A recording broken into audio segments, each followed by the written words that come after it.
आ गए आ गए फिर से। अब आ गए हो तो स्वागत करना पड़ेगा, वापस से फुटेज खानी पड़ेगी। तो आज हम बात करेंगे, जैसे कि अपन ने सरप्राइज पहले ही रिवील कर दिया, टू स्ट्रोक इंजन के बारे में। पिछली वीडियो में हमने बात करी थी 4 स्ट्रोक इंजन के बारे में, आज अपन बात करेंगे 2 स्ट्रोक इंजन के बारे में। तो स्टार्टिंग करते हैं सबसे पहले हाई हेलो से। हाई हेलो, बहुत जल्दी मैं थोड़ा फास्ट कर रहा हूँ, सॉरी मैम सॉरी।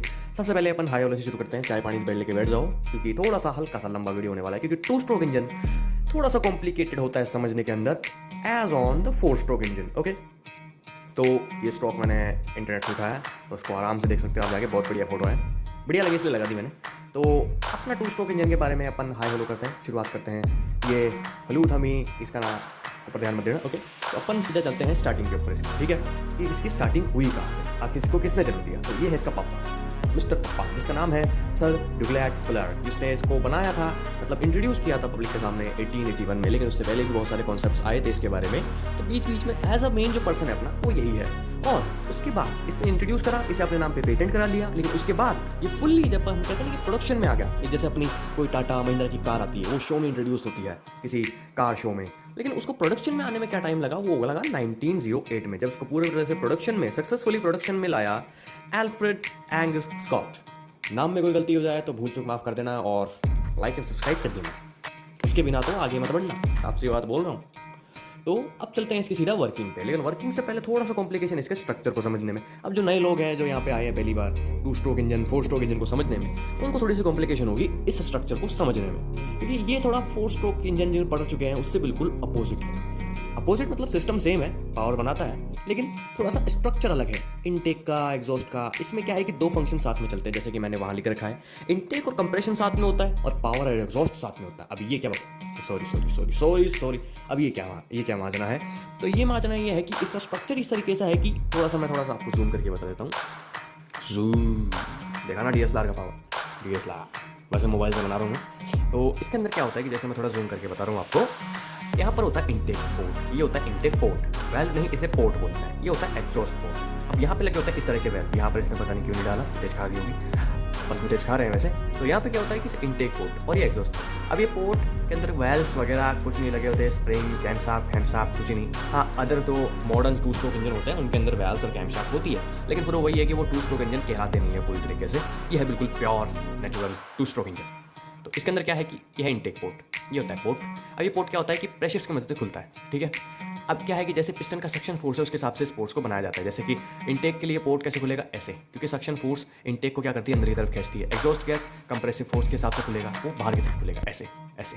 तो क्या है कि जैसे प्रेशर डालेगा एग्जॉस्ट गैस बाहर चल जाएगी। अब क्या है, पिस्टन जाएगा अपना कहाँ पे, ऊपर, है ना। अब यहाँ पे होगा वैक्यूम, यहाँ पे वैक्यूम एक्सपेंड करेगा तो इंटेक को खींचेगा, ठीक है। अब साथ ही साथ ऊपर जो गैस है वो करेगी कंप्रेशन। तो साथ में क्या हो गया, अपना इंटेक भी हो गया और कंप्रेशन भी हो गया। अब कुछ लोग पूछेंगे भाई यहाँ पे क्यों आ रही है, सीधे डायरेक्ट वहाँ क्यों नहीं भेजते, सिस्टम समझाऊंगा।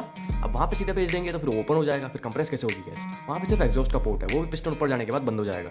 और ये पिस्टन ऊपर जाने के बाद ये जो इंटेक का जो है फिलिंग पाइप जो इससे फिल होता है, यहाँ पे शिफ्ट होता है, वो भी बंद हो जाएगा। तो ये पिस्टन के हिसाब से क्लोज और ओपन होता है। अब यहाँ पे क्या है कि ऑयल भी पड़ रहता है, तो कई बार कहते हैं कि ऑयल के जो ड्रॉपलेट्स होते हैं वो भी इसके साथ चल जाते हैं, तो कई बार गाड़ी धुआं भी छोड़ती है बहुत ज़्यादा। 2 स्ट्रोक इंजन बहुत ज़्यादा नॉइस करता है, धुआं छोड़ता है। Okay, system.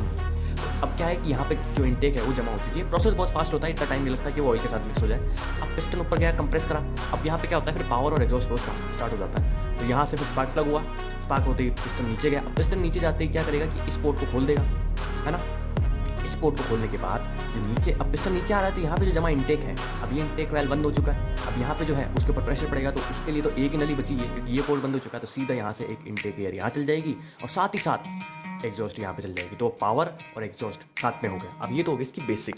अब एक एक चीज़ को एक्सप्लेन करके समझ लेते हैं। सबसे पहला इंटेक मैंने बता ही दिया क्या होता है, कि अपने जैसे ही पिस्टन ऊपर जाता है, ऊपर वाली जो गैस है उसको कंप्रेस करता है, और इंटेक में से इंटेक अंदर आती है इस स्टोरेज के अंदर, क्रैंक शाफ्ट के स्टोरेज के अंदर, क्रैंक केस जिसे अपन बोलते हैं। ओके, अब साथ में ही उसी के साथ ये दोनों स्ट्रोक हो गए, लेकिन अपन समझते हैं पहले इंटेक के अंदर क्या, पिस्टन ऊपर गया और यहाँ से हवा भरी। ओके, ये हो गया बेसिक।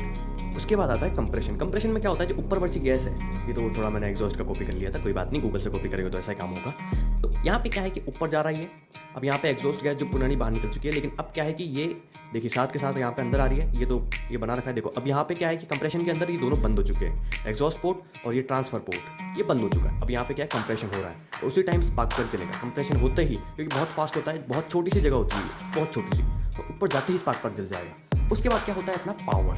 पावर के अंदर क्या होता है, सीधा ही नीचे जाएगी, और पावर के अंदर ज़्यादा टाइम नहीं लगता। नीचे जाते ही यहाँ पे बचा माल सीधा ऊपर आएगा, माल को ऊपर ट्रांसफर करना है ना, ठीक है। माल ऊपर आएगा, माल ऊपर आते ही साथ के साथ इसको फोर्स लगाएगा एग्जॉस्ट गैस को, और एग्जॉस्ट गैस का पोर्ट उसी टाइम ओपन हो जाएगा। तो ये जैसे ही साथ में, अब कई बार क्या होता है कि ये से फोर्स करती है तो कई बार थोड़ी सी इनटेक भी चल जाती है। ये टू स्ट्रोक उसके अंदर मतलब बहुत सारे लूप होल्स हैं, बहुत सारे प्रॉब्लम्स हैं, लेकिन ये क्या है कि एक ही सर्कल के अंदर पूरा प्रोसेस कंप्लीट कर देता है। जहाँ अपन ने 4 स्ट्रोक पढ़ा था उसके अंदर 2 रिवोल्यूशन के अंदर पूरा कंप्लीट होता है साइकिल, इसके अंदर एक ही रिवोल्यूशन के अंदर कंप्लीट होता है। मतलब एक पावर स्ट्रोक हो गया और एक वैसे नॉर्मल। अब एग्जॉस्ट के अंदर आपको पता है कि पावर के साथ साथ जैसे फ्यूल अंदर आया, साथ के साथ एग्जॉस्ट गैस को खींच कर बाहर ले गया, दम लगा के बूम। तो यही था कुछ टू स्ट्रोक के बारे में। तो बस ओके, तो अब थोड़ा डेमोन्स्ट्रेशन खुला आप देख सकते हो कि ये है पावर प्लस वो क्या कंप्रेशन प्लस इनटेक, और ये हो गया एग्जॉस्ट प्लस अपना पावर, ठीक है। तो यही था इसके लिए, धन्यवाद। ये देखो कंप्यूटर भी कैसा हो रहा है। तो थैंक यू फॉर वॉचिंग।